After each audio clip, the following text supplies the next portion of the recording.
Good morning student. आज आपण इयत्ता 8वी तिसरी कविता प्रभात पाहणार आहे. प्रभात म्हणजे काय? नवीन पहाट. प्रभातचा अर्थ काय होतो? पहाट. या कवितेचे कवी आहे किशोर बळी. 1981 मध्ये प्रसिद्ध कवी पाखळा हा चोळीचा संग्रह, पहाटेचा प्रशिक्षित अक्षरांचे सूर हे काव्यसंग्रह, धुम्मळ हे वऱ्हाडी स्तंभ लेखन इत्यादी लेखन प्रसिद्ध आहे. अनेक चित्रपटासाठी त्यांनी गीत लेखन केले आहे. काही मालिका आणि चित्रपट यातून अभिनय केला आहे. त्यांचे हास्यबळी.com या प्रबोधनपर एकपात्री कार्यक्रमाचे राज्यभर सुमारे 30 प्रयोग झाले आहे. त्यांना तुका म्हणे काव्य पुरस्कार, स्ववर्गीय यशवंतराव दाते संस्थांचा विनोदी लेखन पुरस्कार, राष्ट्रसेवा दलनाचा समाज शिक्षण पुरस्कार असा अनेक पुरस्कारांनी सन्मानित करण्यात आले आहे. विज्ञान तंत्रज्ञानाच्या नव्या युगात ज्ञानाचे नवीन दालने खुले आहे. नव्या पिढीला कलागुणांच्या विकासांना नवीन संधी मिळत आहे. अशा आश्वासक वातावरणात भेदभाव विसरून देशाला प्रगतीपथावर नेण्याचा नवा वाटा शोधण्याचे आवाहन कवी या कवितेत करत आहे. ही कविता प्रस्तुत कविता किशोर फेब्रुवारी 2017 या मासिकेतून घेतलेली आहे.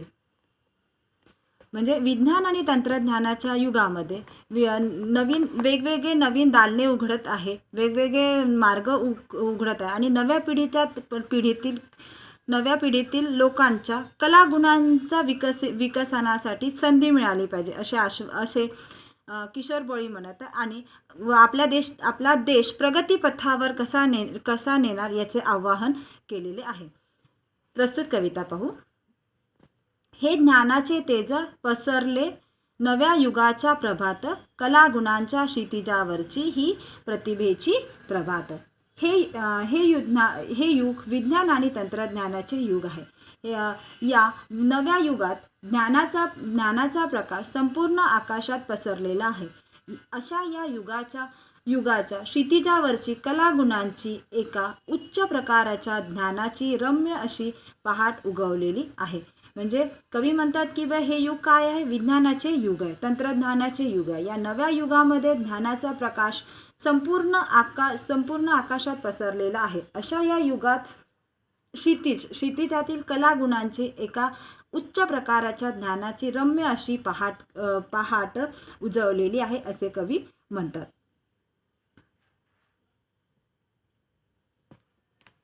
दुसरं आहे भव्य. कठीण. यातील आपण कठीण शब्दार्थ पाहू. कठीण शब्दार्थ. तेज म्हणजे काय? तेज म्हणजे प्रकाश. युग. तेज आणि युग म्हणजे काय? फार मोठा कालखंड.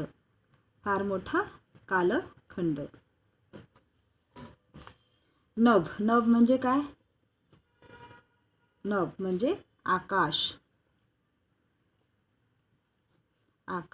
गगन. कलागुण.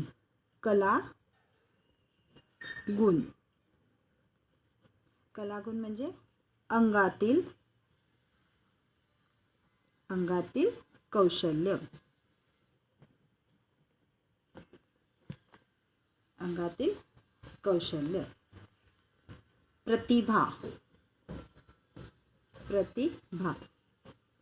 प्रतिभा म्हणजे अलौकिक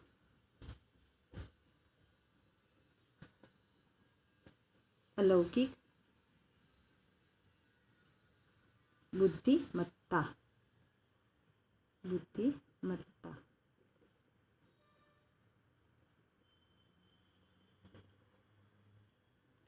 म्हणजेच उच्च प्रकारचे. अलौकिक बुद्धिमत्ता म्हणजेच उच्च प्रकारचे ज्ञान. उच्च प्रकारचे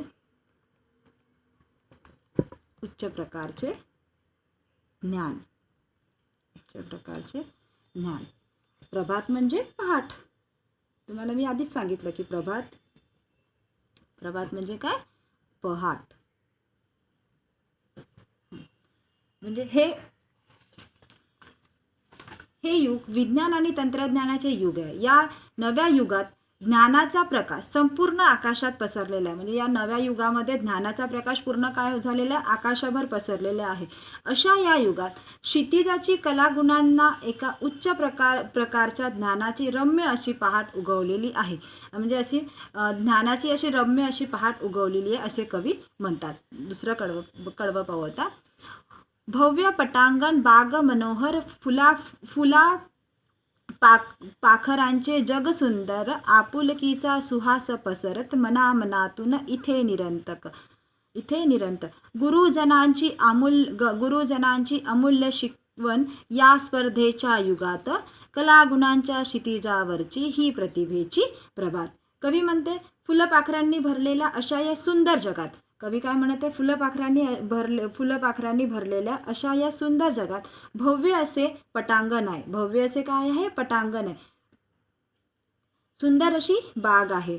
तेथेच प्रत्येकाच्या मनात आपुलकीची एक सुंदर सुवास निरंतर पसरलेला आहे.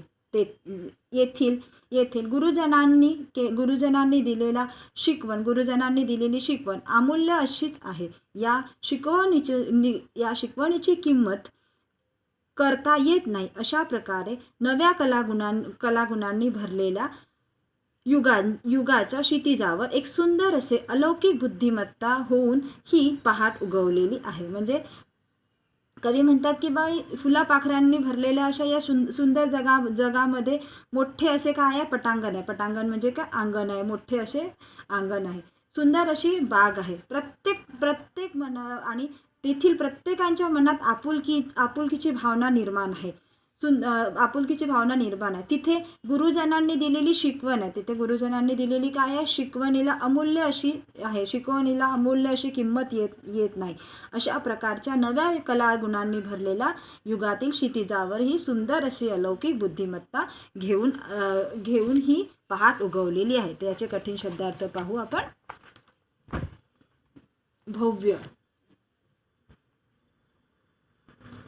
भव्य म्हणजे उत्तुंग प्रशस्त, उत्तुंग किंवा प्रशस्त.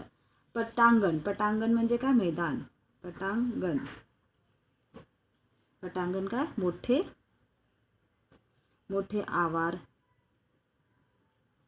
किंवा मैदान. मोठे आवार किंवा मैदान. बाग म्हणजे काय, बाग म्हणजे बगीचा किंवा उद्यान. बगीचा किंवा उद्यान. मनोहर म्हणजे मनोवेधक.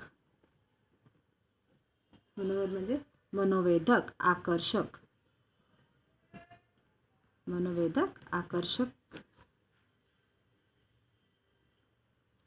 आपुलकी म्हणजे काय, आपुलकी म्हणजे जवळीक.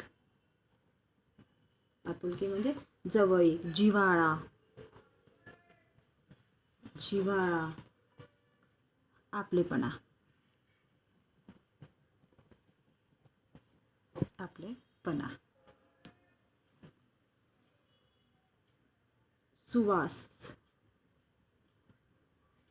सुवास म्हणजे काय, सुंदर. सुवास म्हणजे काय, सुगंध. सुवास म्हणजे काय, सुगंध. हे आहे कठीण शब्दार्थ. म्हणजे आपलं हे काय, फुलपाखरांनी बहरलेल्या अशा सुंदर जगात भव्य असे काय आहे, पटांगण आहे. सुंदर अशी बाग आहे. तेथील प्रत्येकाच्या मनात आपुलकीचा एक सुंदर सुवास निरर्थक पसरत आहे. तेथे गुरुजनांनी दिलेली शिकवण अमूल्य अशी आहे.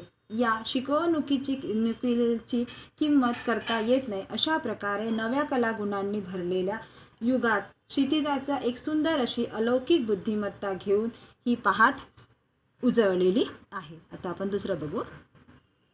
पायाभरणी अस्तित्वाची प्रयोगशाळा व्यक्तित्वाची तन सुदृढ मन विशाल होऊ येथे रुजवू या तत्वांची विचारधारा तीच वाहते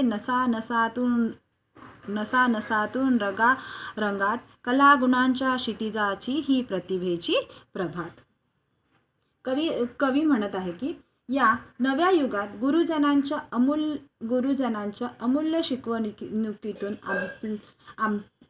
अमूल्य शिकवणुकीतून आमच्या अस्तित्वाची पायाभरणी होत आहे. तेथे आमचे व्यक्तिमत्व घडविण्याची प्रयोगशाळा होत आहे. तिथे आपले व्यक्तिमत्व घडवण्याची काय आहे, प्रयोगशाळा भरलेली आहे, प्रयोगशाळा चालते. अशा वातावरणात आमचे शरीर सुदृढ बनले आहे. मन विशाल होत आहे, म्हणजे मन विशाल आहे, मोठे आहे. आमच्या मनाच्या कक्षा रुंदावत आहे. अशा वातावरणात आमच्यामध्ये दर्शनाची मूल्यांची रुजवणूक होत आहे. या आदर्शाची मूल्यांची नवी तत्वांची विचारधारा आमच्या नसानसात रंगारंगात वाहत आहे. अशा प्रकारे या नव्या युगात कलागुणांच्या क्षितिजाची अलौकिक बुद्धिमत्तेची ही पहाट उजवलेली आहे, असे कवी म्हणतात. यातील आता कठीण शब्दार्थ पाहू आपण.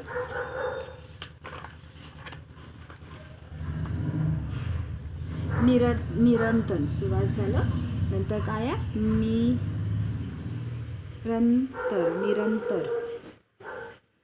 निरंतर म्हणजे अखंड, नेहमी किंवा सतत. अमूल्य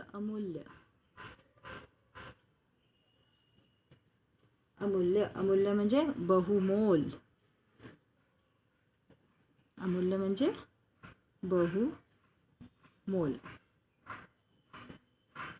बहुमोल, अनमोल किंवा मौल्यवान.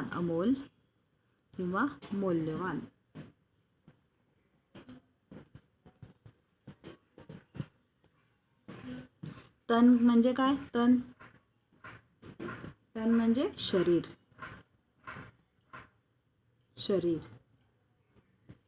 तनु. सुदृढ म्हणजे सशक्त,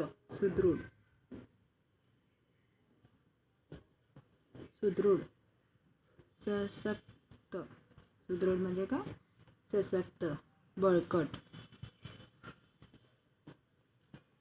मजबूत.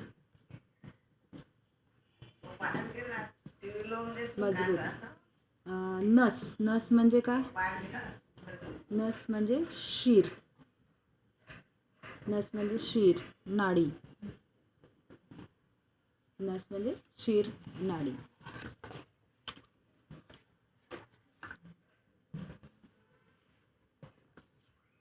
कवी म्हणतात की नव्या युगात गुरुजनांच्या अमूल्य शिकवणीतून आमच्या अस्तित्वाचा पायाभरणी होत आहे. तेथे आमचे व्यक्तिमत्व घडविण्याची प्रयोगशाळा चालते. अशा वातावरणात आमचे शरीर सुदृढ बनले आहे. मन विशाल होत आहे. आमच्या मनाच्या कक्षा रुंदावत आहे. अशा वातावरणात आमच्यामध्ये दर्शनाची मूल्यांची रुजवणूक होत आहे. याच आदर्शाची मूल्यांची नवीन तत्वांची विचारधारा युगात कलागुणांच्या क्षितिजावर अलौकिक बुद्धिमत्तेची नवीन पहाट उजवलेली आहे, असे कवी म्हणतात. नंतरचं बघू. नवीन स्वप्ने, नवीन आशा ही प्रगतीची नवपरिभाषा. परिश्रमाने, अभ्यासाने उन्मत्त बनवू आपुला देशा. मिटवून सारे भेद चला रे मानवतेच्या युगात. कलागुणांच्या क्षितिजाची ही प्रतिभेची प्रभात. कवी काय म्हणत आहे, नव्या युगातील नवीन स्वप्ने, नवीन आशा ही आमच्या प्रगतीची नवी परिभाषा आहे. परिश्रम करून, सतत अभ्यास करून आपण आपल्या देशाला प्रगतीपथावर घेऊन जाऊ. आपल्यातील सर्व प्रकारचे भेद मिटवून नव्या विचारांच्या नव्या मनातले नव्या मानसाच्या युगात प्रवेश करून अशा प्रकारे कलागुणांच्या या नव्या युगाच्या क्षितिजावर अलौकिक बुद्धिमत्तेची प्रतिभेची ही नवी पहाट उगवलेली आहे असे कवी म्हणतात. याची आता कठीण शब्दार्थ.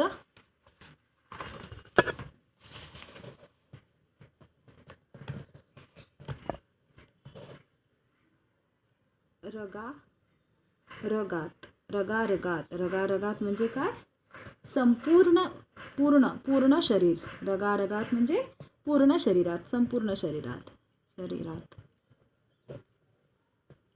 नभ म्हणजे आकाश झालं. नव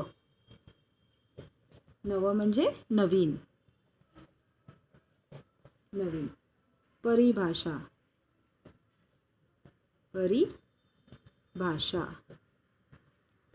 म्हणजे व्याख्या.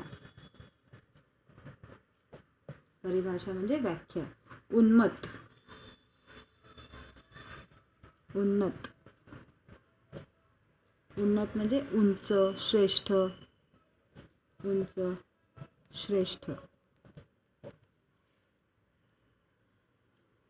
क्षितिज म्हणजे काय माहिती आहे ना? क्षितिज आकाश जेथे जमिनीला टेकल्यासारखे भासते ती वर्तुळाकार मर्यादा म्हणजे काय? क्षितिज म्हणजे माहिती आहे ना तुम्हाला काय आहे? क्षितिज म्हणजे आकाश जेथे जमिनीला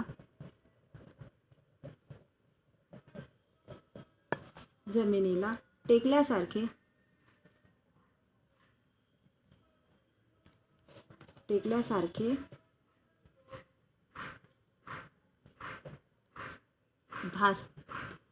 भासते ती वर्तुळाकार मर्यादा.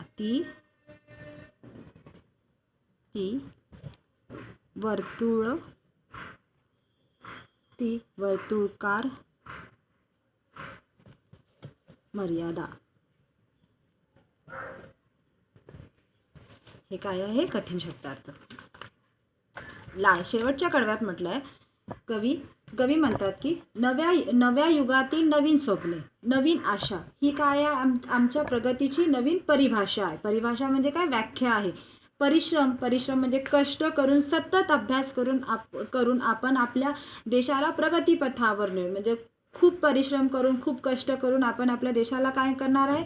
प्रगतीपथावर घेऊन जाणार आहे. आपल्या सर्व प्रकारचे भेद मिटवून नव्या विचारांच्या नव्या मानवतेच्या युगात प्रवेश करणार आणि आपल्या मनातील पूर्ण भेदभाव मिटवून नवीन प्रकाश हे करून मानवतेच्या युगात प्रवेश करणार आहे. मानवतेच्या युगात आपण काय करणार आहे? प्रवेश करणार आहे. अशा प्रकारे कलागुणांच्या या नव्या युगाच्या क्षितिजावर अलौकिक बुद्धिमत्तेची प्रतिभेची ही नवीन पहाट उगवणार आहे असे कवी म्हणतात.